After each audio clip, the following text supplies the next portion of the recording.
Hello everyone and welcome back to my channel. Today is November 3rd. That is right, it's election day. By the way, who do you think is going to win this election? Vice President Joe Biden or President Trump? Will we get 4 more years of President Trump? Leave a comment down below. Now first things first, it is important that everyone knows what President Trump says about the election results. He's hoping we'll see the election results tonight. Check it out.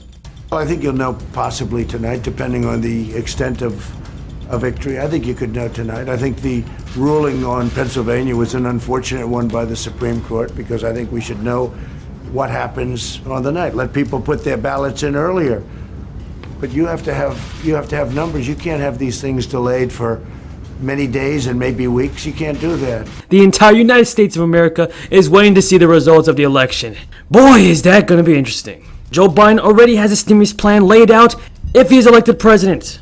On his website, Biden lays out his emergency action plan to save the economy, which is a rundown of what he would do if he were the president right now. Although it's a speculative overview, the document provides insight on Biden's policy if he's elected president before a new stimulus bill passes. No stimulus bill is passing tonight. It's probably going to be passed after the election. Now, Biden's plan includes some elements which we saw in the CARES Act, such as stimulus checks for qualified Americans and more unemployment benefits. Biden's plan also envisions new measures to provide additional financial help. Everyone leave a comment down below. Are you excited for President Joe Biden if he's going to become president? I don't know if he's going to become one. You guys got to leave me a comment down below. Now, CNET.com also says that the CARES Act was the first stimulus package intended to help those financially affected by the pandemic. One of the most popular aspects of the act was the up to $1,200 stimulus checks, sent out to over 160 million Americans. It caused a jump in household spending, helped millions from slipping into poverty, and allowed others to save. That's right, everybody. You got to save your money. Save your stimulus check cash.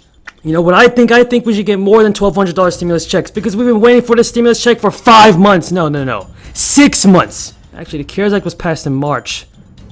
So 3, 8. We've been waiting for a $1,200 stimulus check for 8 months already. No, we need more than $1,200 stimulus checks. Do you guys agree with me? Leave your comment down below.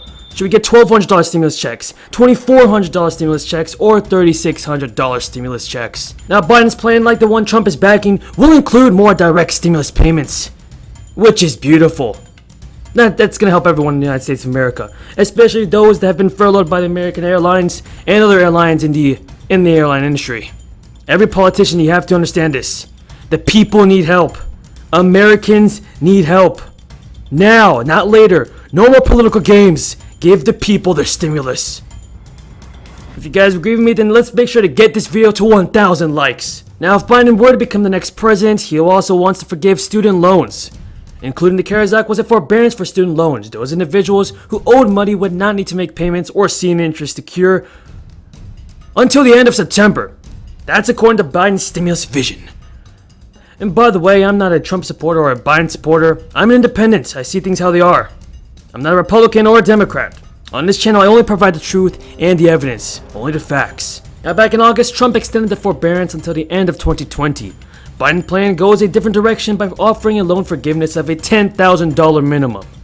So if Joe Biden were to become elected president and he were to take care of the student loan issue, that would be beautiful.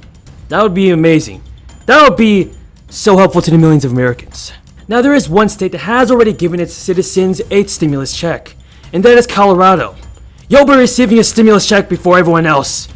I'm sorry for those that don't live in Colorado, because we ain't getting no stimulus until after the election. That's sad. Alright guys, Governor Jared Polis announced Monday's plans for a $1.3 billion stimulus package to help Colorado recover following a year of devastating wildfires, unemployment numbers, and costs associated with the pandemic. Let's see what Governor Polis has to say about the next stimulus bill for the Coloradans. I'm sorry, I forgot that wrong. Written by the Joint Budget Committee, a special committee of our Colorado State Legislature that's bicamerally composed of Republicans and Democrats from the House and the Senate. Then has to go to both chambers, ultimately has to be signed by the governor. But this is just the beginning of that process today with our balanced budget that we're submitting here. Before we get into those details, I just want to briefly again address the COVID trends, and they do tie into the budget. We are seeing very alarming, concerning trends in Colorado.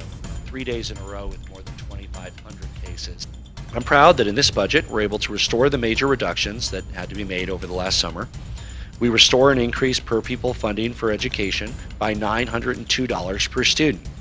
That returns the budget stabilization factor for 2019 and 20 to $572 million, leaving the funding gap for our schools at an 11-year low. While Washington, D.C. continues to negotiate, we have helped our own. Finally, a gap, federal employment assistance, has dried up. EOD 2020-230 sent $375 to Coloradans unemployed during the pandemic. For those that have low and mid income, and getting through the winter, a budget proposes $105 million in tax relief and direct aid for restaurants, bars, and other small businesses hit by capacity restrictions. You know, we need more governors like Jared Polis. We do. Every governor should be making their own stimulus plan. If Governor Polis of Colorado can do it, then every other state should be able to do the same thing. A $1.3 billion stimulus package. That's $375 to any Coloradan that is unemployed during the pandemic. That is perfect. Governor Polis also aims to reduce deficit and to stimulate the economy now to help Colorado recover faster moving forward. The epidemic has exposed many of the weaknesses in our system and forced us to think about the ways that we can all do better. That's a statement from Governor Polis. Everyone, we need to give Governor Polis a round of applause. This man, this politician, this governor of Colorado, he is amazing. I might move to Colorado. Everyone leave your comments down below. Pack your bags up and let's move to Colorado to get some $375 stimulus check. Now, while the citizens of Colorado are getting their $375 stimulus check, Wall Street is getting hyped up. According to NBC, Wall Street soars as investors bet on clear election winner and swift passing of stimulus bill.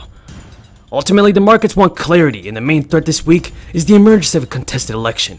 NBC News, you guys never lie to me. Wall Street opened on a high note Tuesday as investors expressed confidence that a clear winner will be declared in the U.S. election, and that a fiscal stimulus deal will be swiftly passed. Swiftly passed, okay. Guys, I'm not sure if this is supposed to be a joke, because the last bill that was swiftly passed was the CARES Act, and that was back in March, I believe, early to the end of March of 2020. That was 8 months ago. No matter who's next president, I'm pretty sure the stimulus deal will not be swiftly passed. Dow Jones Industrial Average soared more than 600 points on Election Day morning, with S&P 500 gaining 1.9% and the Nasdaq Composite rising by around 1.5%. Ultimately, the markets want clarity, and the main threat this week is the emergence of a contested election. Now, President Trump, he has repeatedly called into question the integrity of the election system, and has argued against widespread voting by mail. He has repeatedly claimed, without any evidence, that the historic number of mail-in votes will lead to a massive ballot fraud. And he has argued that the election must be called by the end of Tuesday, even though it always takes states days or in some cases weeks to certify results. What a year 2020 has been. Just everyone look back at 2020 and just say, wow, 2020. Now before you guys go, be sure to give this video a like, subscribe to my channel, click the notifications bell, and of course, tell me what you think about this video in the comments down below. Thank you so much for watching, and until next time.